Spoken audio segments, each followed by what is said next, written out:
Hello, everyone, and welcome to the last but not least session of the day.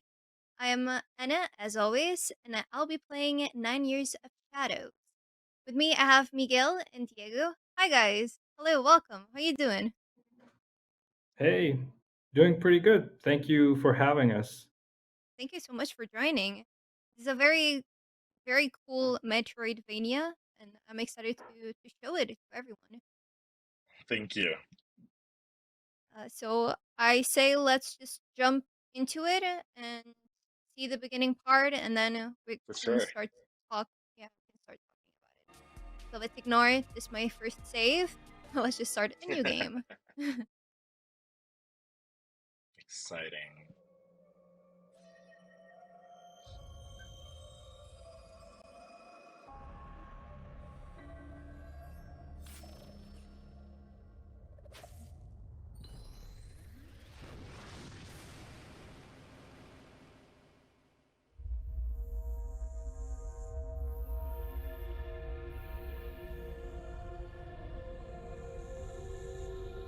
9 years ago, there was a curse. The color just vanished. Yeah, it was sort of like the main idea behind the game. This curse that sort of works like a Dementor from Harry Potter. It just makes everyone sad, and the color is just a representation of that.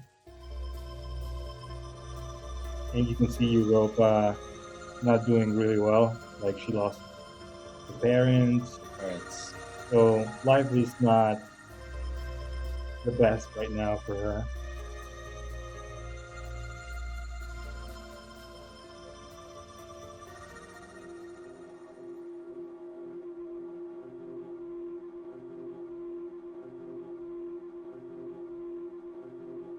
9 years. Yeah, I love 9 years here. Yeah. But she made a great journey in those 9 years for her to be in this exact moment in time. So this is like how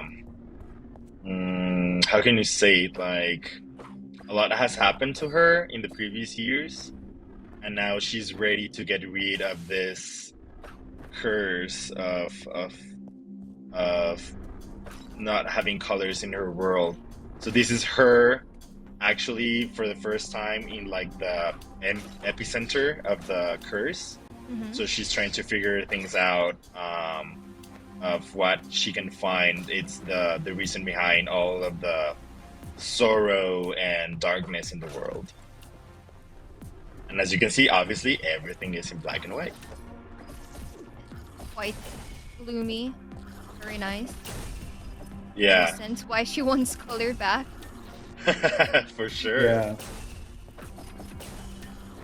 So how did this idea came to you? It was an idea I wrote when I was in school. It was for a script I made for my girlfriend at the time, and I was feeling very gloomy. And so the story is all about accepting your the stuff that you're dealing with. And so that inspired this story of loss and having to go through that loss. So yeah, that's sort of like the origin. It is very emotional. Tale at the beginning of the creation of this story. Then. Oh, absolutely. Yeah. I was absolutely depressed when we when I wrote this. And yeah, with the time it got much better, but back then I remember the only thing that really used to cure me was listening to Castlevania soundtracks Mm-hmm. all day long. And so back then we were doing a concert with Michiru Yamane. We're from Guadalajara, Mexico, so Mm-hmm. we invited her to play in Monterrey, and yeah, it was interesting. Uh, it was a cool experience getting to know someone that helped you so much without really knowing. and it's just such a pleasure, having her as part of the team as the as one of the guest composers. Yeah, that's amazing. So this was like your first big project then. Oh yeah. Yeah, for sure. For sure. Yeah, we didn't know anything about pixel art or gaming. Development. Yeah, Yeah. game development. And how big was the team that made the game then? We started like 8 people, then it grew like to 25. Then at the biggest point in time, it was 50, and yeah, we will remain like 30. A cozy amount, I would say. Cozy is not a word I would use. So like it's not like small to the point where you get like really overburdened maybe with Yeah, work. You can like separate things, but it's also still indie. It's not like you can connect with. exactly. Yeah, totally.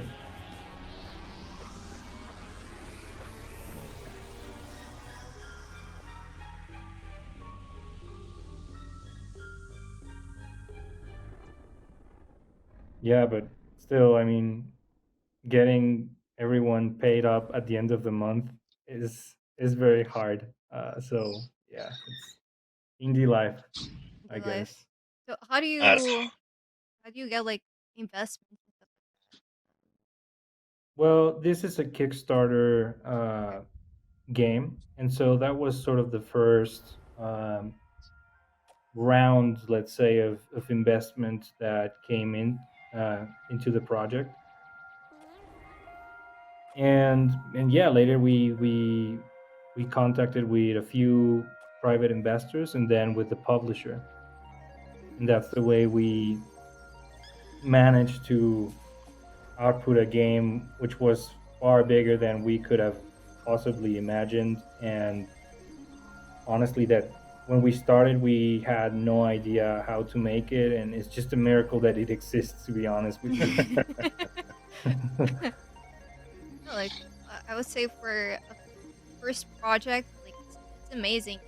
I would not guess it's a first project at all. It's that good. Oh, thank you. thank you. Thank you. Now we met a very cute ghost bear. Yeah, Yeah, Apino. It really contrasts the rest, like the one cute thing in the game that I've seen so far, at least. Yeah, he's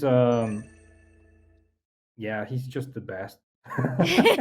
He's inspired by my own bear, so he's like Aw. just yeah.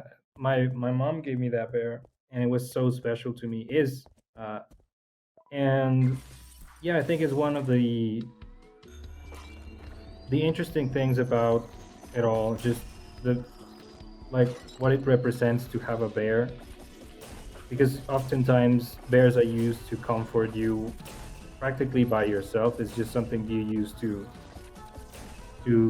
take care of yourself, if you will. And so just having that as a company, we wanted that image of a sad woman but very strong woman and her bear in a dark place in a dark time.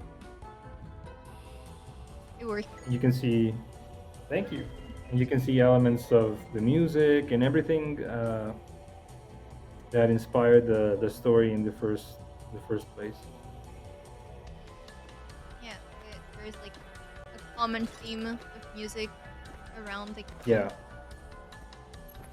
Yes, We exactly. we shall see like another character or more, even, or musicians or artists. Okay. Yeah. Yeah, for this project, we had a great opportunity of working with Yamane, as Miguel said. Also, Hibino, Norihiko Hibino, was in charge of creating a song for the game as well. Hibino is the composer for Metal Gear Solid. Yes. How was that Um, experience? That's huge.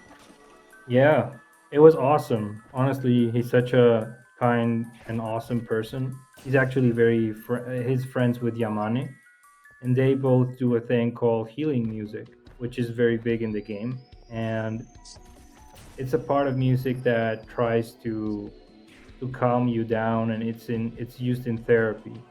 So when Yamane sort of requested we do the rest of the soundtrack in 432 hertz, which is the frequency they use. We were like, okay, this is going to be an adventure, but it was very fitting, like music that can heal you, sort of fitted the idea in the first place. But yeah, in general, working with them is just a pleasure.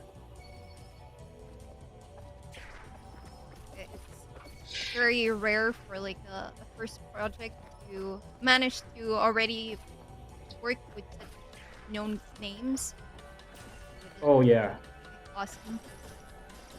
oh yeah, absolutely. It was a blessing, and yeah, they're part of the inspiration, so they had to appear in the game for sure. So you'll see that they are NPCs that will show up in the theater. Hopefully, I will make it there and show. Yeah, you're not that far. Yeah, no, Yeah, you're yeah. doing pretty well. Yeah, Don't you're jinx doing it. great. Don't jinx it. Yeah, let's talk about something else.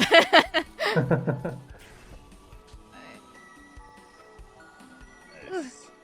So, the whole mechanic of the game, it being a Metroidvania, uh, it was always created with that idea, right?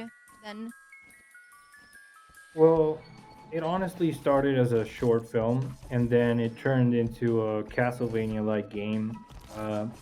When I talked to Diego for the first time, Diego was a student at the university we're based in Guadalajara. Oh, look, Winton.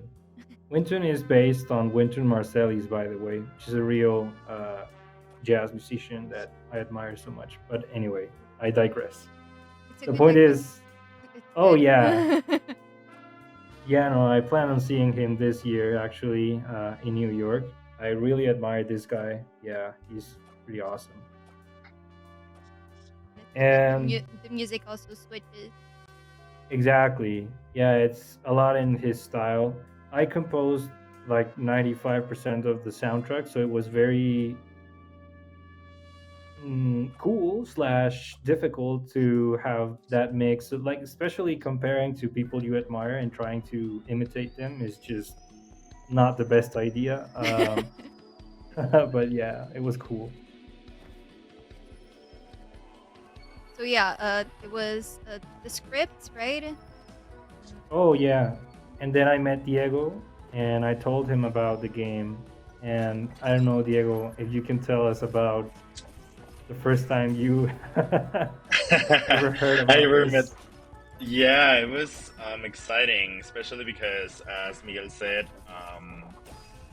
at the beginning, uh, well, the project was just an idea that Miguel was trying to produce on the studio, which is Halberd. But at the moment, we were trying to pursue well, Halberd was trying to pursue like uh,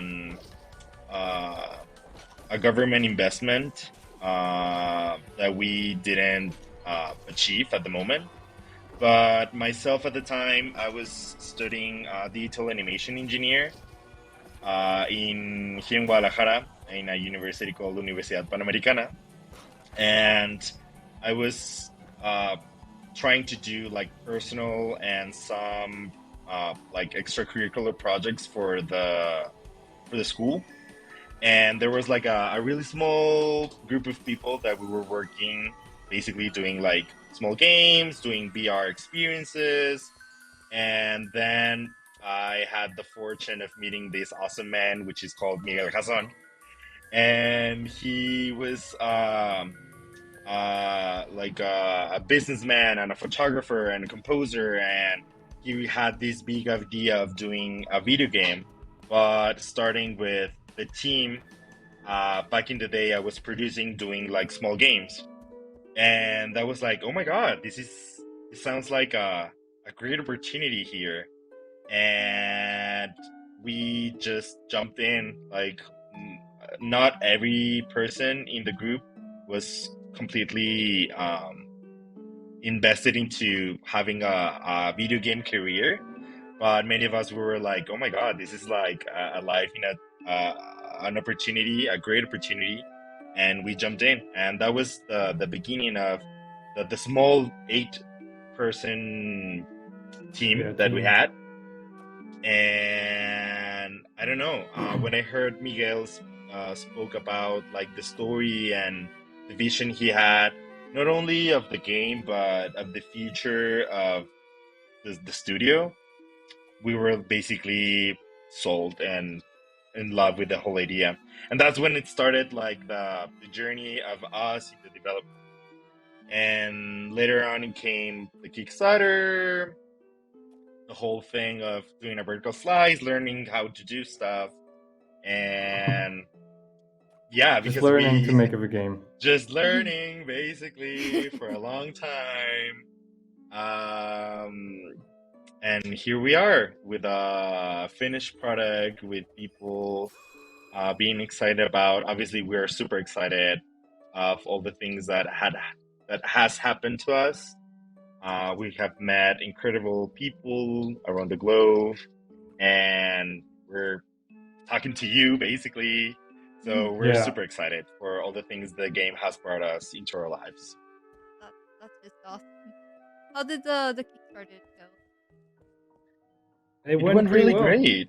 Yeah. Yeah, it was successful. The game, if you look at that Kickstarter, you'll see that it's a completely different looking game.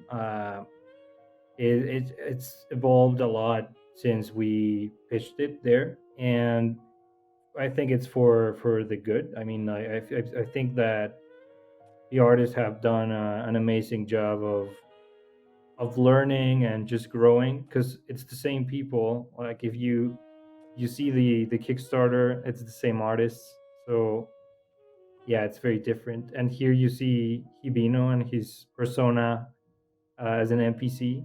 Mm-hmm. We decided to give him a sort of a Solid Snake appearance because of his involvement with, Oh, with Metal Gear. yeah. No, I Uh, can't unsee it.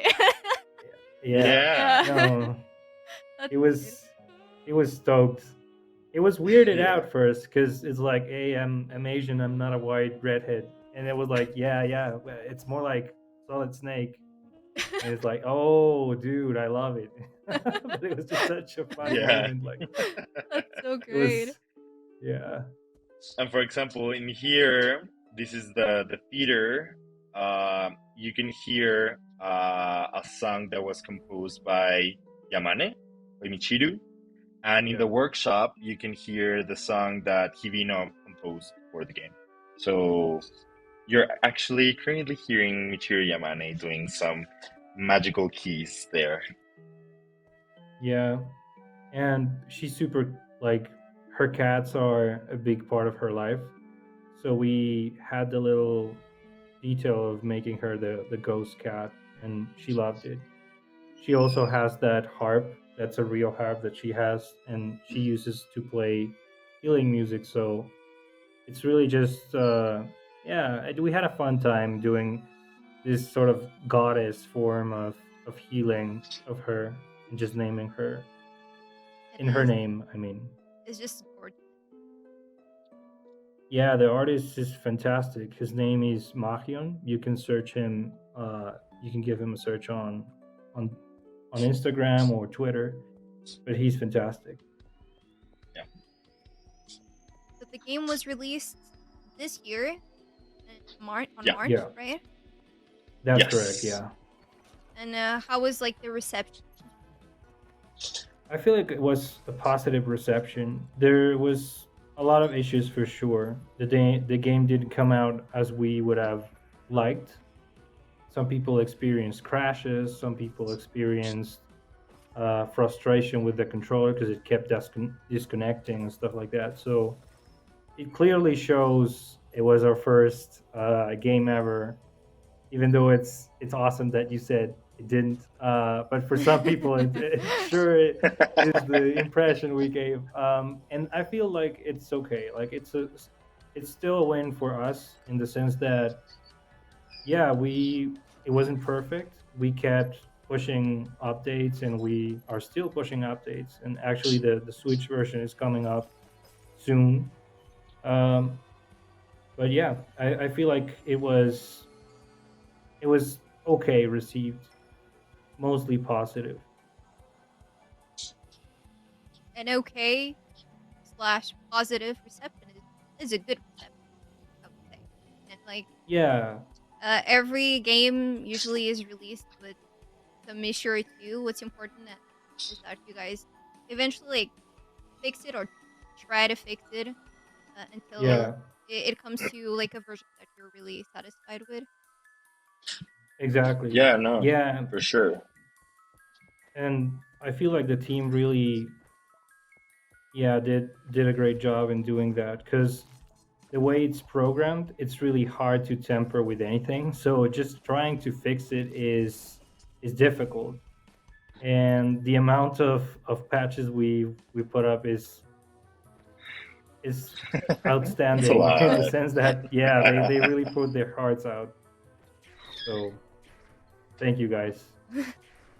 How different is making the game for the Switch like adapted to PC game? Oh. Oh, it's this Oh. specific game is very hard because of the same reason. I'm sure Diego has some comments there. Yeah, no, for sure. I can say that the actual porting is not that bad. This is something I've talked with the leading programmer that was basically leading the Switch port.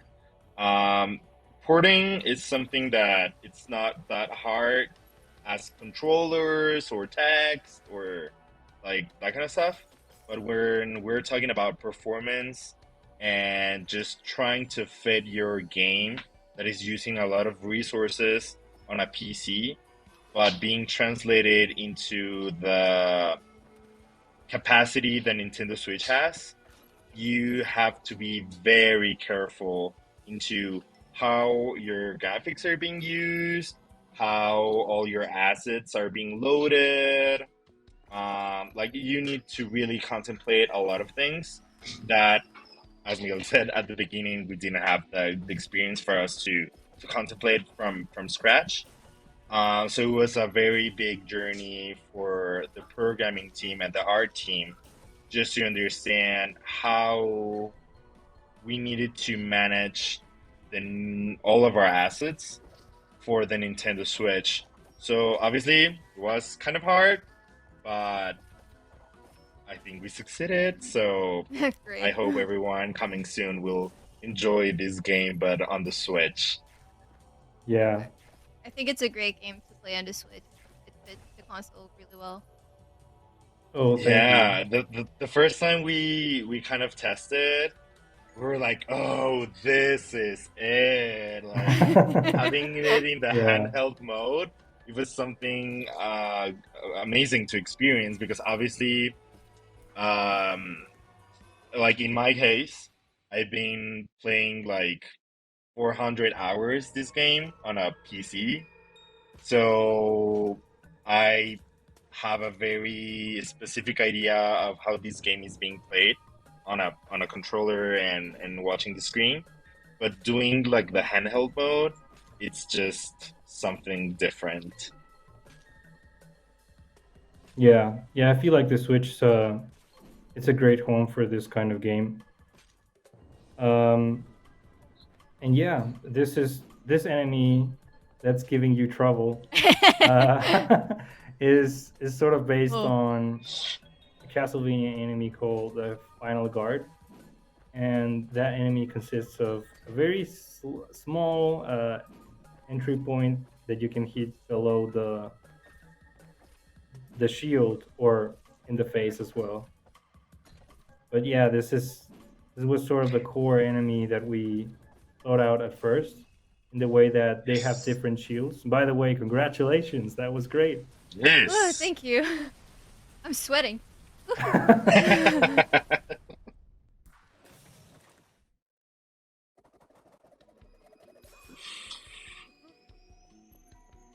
My favorite animation of Europa. With my wife screaming in the background. Ah!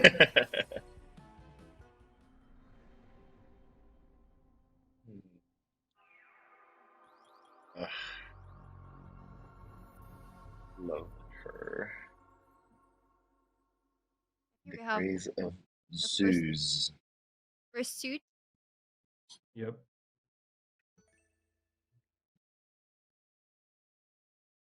And yeah, it essentially explains one of the core mechanics in the game, which is you can now open certain doors and you can now bypass certain shields. Now you can do extra damage to certain enemies. Exactly. Now we go again. But this time I can damage this. Yep. Exactly. Yes. Ah, There you go. nice. It was easy. There you go. Exactly. Do a stake. Dead. A smart choice for sure. Yeah, definitely.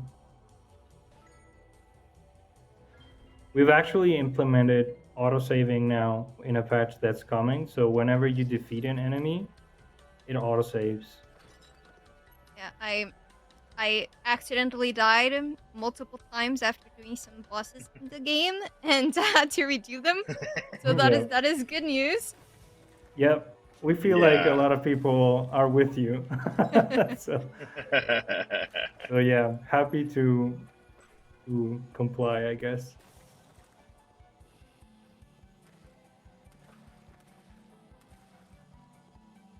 I think it's really adorable whenever I don't have any power or health. I have to hug the bear. Oh yeah. Ah, the lullaby. Yes. Yeah. It feels good to be fighting a boss and then being like, "Hey, boss, just wait a little bit. Let me hug, and then we can continue." Yeah, it's very interesting when you see like some streamers going crazy with the boss. Like they're super stressful and it's like they're cursing. It's like, wait, let me hook my bear. And that is such an interesting combination of words. Like the curses and then just requesting the time. uh, How is the community right now? Like, you have a Discord dedicated to the game. Yeah. Yeah, we have a Discord and we luckily have a very chill community. Uh, Obviously, they're super outspoken when something we do is wrong, but That's good. That's that's good. You're good. honest. Exactly. Absolutely. Yeah. We see that as an absolute positive. And when you do something good, they also tell you. So it's good to have that as a North Star. We really listen to them, and we think it's very important. At the end of the day, we're doing this for them, and that's the kind of thing we listen to when we implement the autosaving, for example. Yeah, because when you defeat a boss for like the 400th time, like Diego mentioned, you don't really need the autosave. But but yeah, it's not like that's how people are going to play the game. So it's just hard to replicate sometimes. I want a hug. Let me hug. Ah! Wow. oh my god. Okay, okay. Maybe now. Ah! Okay, okay. Oh my god, that was so You close. still made it. How did you create this character here? So This. Oh, yeah, go this ahead. no, these are backer enemies. So our Yeah. Kickstarter backers did them. Oh, that's so cool. Yeah. Yay! You did it. I did it. Yeah, that was cool. So yeah, what we did was that in the Kickstarter we had a tier for some backers to design some enemies that we eventually upgraded them to meet bosses. So this one's the Dwarven Guard. And what we did was basically trying to have some ideas of game mechanics the backers would like to for us to implement, and obviously they had like an idea, a visual idea of the design, and we basically had our department and our game design department just having and throwing some ideas into how the battles would look like essentially, and it ended up having like a great combination between our design and the ideas of the people who supported us from the start. So it was a great mixture of like well different um, ideas. Yeah, it's interesting to see players. I don't know, reactions to the game. Like for example, you barely use Apino to shoot, and that's interesting because a lot of people do the opposite. It's just fun to see how different people approach different things. It's just, I don't know, it's wonderful.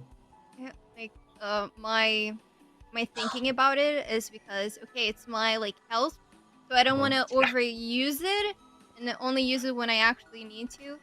Yeah, yeah, you play very defensively in that sense. Yes, because in the beginning I was playing it in a more aggressive way, and it was not really working in my favor, so I Yeah, changed it. totally. No, Diego just spams the hell out of everyone. It's because what I usually do is I'm trying to test things on the game and I don't have time. I just need to get in. Yeah. Understandable. Yes. There's also a couple of interesting things in the controller. Like if you do a combo, for example, and you duck, you can cancel the combo. So you can use ducking to cancel and do extra damage. You can also cancel out of the strong attack with a backdash and stuff like that. So Oh. people that usually spam those can do crazy combos with just those three. A thing that I noticed that is really different than the usual is that the dash, instead of being like a forward standard Uh-huh. dash, like a backwards dash, and I definitely had to get used to it because I Mhm. Yeah. usually just dash through enemies, Yeah, specifically like in bosses and Metroidvanias. yeah, for sure. Like that's a thing that Igarashi sort of started doing in Castlevania. Castlevanias traditionally have a backdash, Yeah. especially like the Iga ones, and and that was something we wanted to do because everyone's doing the Mega Man X kind of thing, like Hollow Knight, in which you dash forward, and that's fantastic, and that's the reason why everyone's doing that because it's so intuitive. But yeah, for us, we wanted to play it close to our inspirations, so yeah, we went out and did the backdash from Alucard. And I think it worked. Yeah, I think there's definitely some getting used to it for sure. Yes. But I guess for people who played Castlevania, it'll feel right at home. So Absolutely. right now you're making another game. Oh yeah, yeah, we're making another game called Mariachi Legends, which Diego is directing and I'm co-directing. Diego produced 9 Years of Shadows, and it's his well, and also co-directed by the end. But he's like the first time he's actually being like the main director, and so yeah, Mariachi Legends is a very crazy idea of what if we fix everything that went wrong with the first one. Well, That's now a you have more great way knowledge. of Yeah. putting out. Yeah, yeah, and we're using sort of like our own culture and mixing it, because as you can see, we're what some people would call weebs. In other words, we really like anime, Same, and For same. sure. I relate. yeah, and so yeah, we're using some of that as inspiration for, yeah, for mariachi for sure. We feel like it's a unique way of, like a unique mix. Yeah. Even this project has a lot of anime references. Obviously, Yeah, Sanseiya is one of them. yeah. It's like, Um, you've ever watched that Sailor show? Moon. Yeah, yeah. Oh, really? Wow, Yeah. awesome. Yeah, well, Sailor Moon as well. Like Diego was Sailor saying, Moon, Mhm. obviously. Yeah. Diego's a super big fan of Sakura card captors, Oh, and yes. Uh, so Yes. the animation when she wins, it's trying Yeah. to copy Sakura, govern her magic. Um, I don't know how to say that in English. The Um, staff? yeah, the Yeah, stuff. the magic Mhm. staff. And yeah, I have like tattoos all over of Sakura captor. the So yeah, shield. it's I'm the biggest fan. It is great. Yeah. Yeah, we have a modified version of this cinematic, and she has like a tubular neck, very reminiscent of uh, Evangelion. So yeah, it's Oh. all over the place. It's all over the place. Like she's getting in her Eva right now. Yeah. So again, weeps. In a very good way, I would say. Yeah, yeah, yeah. It's usually very bad, but we're trying to be positive.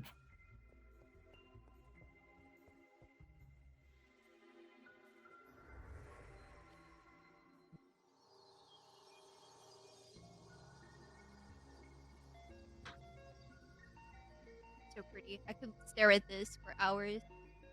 So mesmerizing. Yeah, These yeah, pixel cinematics were done by an amazing artist called Yoruko. yeah.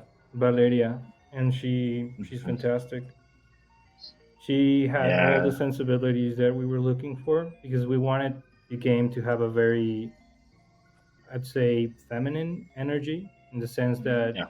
everything's so beautiful and stylistic.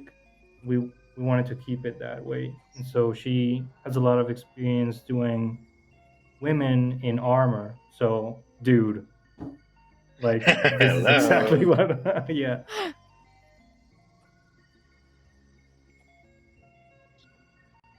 No, we can't. We have to collect 3 relics: Yeah. water, earth, and yeah, fire. The classic. yeah,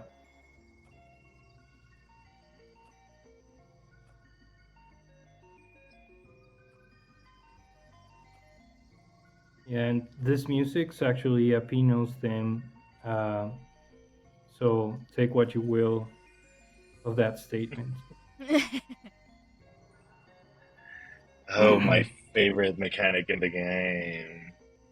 Yeah, this was made by a popular YouTuber called Cham Casillas. He had the idea of mixing a mechanic from Gears of War into the game that allows you to quickly reload. But it was a very hard mechanic to implement because, yeah, it can really break the game if you are good at it. Yeah. So it's interesting to see the comments because a lot of people think like the game's too difficult, and others feel like it's too easy. It's just, I don't know. It was a hard mechanic to introduce. Ah, there you go. I wanted to showcase Nice. it at least one time. Yeah. All right. So before we say goodbye, I just want to look at Twitch chat because some people are asking some questions. Mhm. Um, does Europa's design has something from Elden Ring too? Hmm. I don't know. A very big fan of Elden Ring is Umberto, which is big on the art department, and a lot of the bosses have some of that. His favorite boss is, of course, Drathus, and yeah, I feel like some of Elden Ring is in there, but it's hard to tell where. We'll have to ask Umberto. All right. Also, there was a question: if you were inspired by blasphemous, Oh yeah, we're For actually sort of sure. close with the team. oh, We really admire them, and yeah, they've been super helpful to us. And for sure, yeah, they're a big inspiration, like Metroidvania pixel art, that kind of style of pixel art as well. yeah, Definitely, it is very cool. It's also very cool. yeah.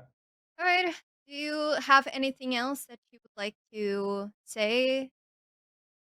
9 Years of Shadows is coming to Switch in November. That's what we can say. And thank you for listening to us, and thank you so much for having us. Also, wishlist it on Steam. You can Mhm. buy it there as well. Yeah. Buy it there and on the Switch when it releases, both places. Yep. And I believe right now on Steam, it's on sale. I think. Yeah, it is, I think, 30% off. So yeah, grab it, guys. It's a great opportunity. It's a very smoothing game. Uh, nice balance of challenge, and yeah, I literally like left the game on while I was doing like cleaning my room, and just left the speakers with the music. It's that good. Oh, so wow. so yeah, Thank you. I recommend it. Yeah, thank you very much for joining again and showcasing your awesome game. No, And no, thank you. Thank you, for guys. for everyone watching, that is the end of Indie X today. But tomorrow there is more very early on with me again. And have a great day. Bye bye. Bye, guys.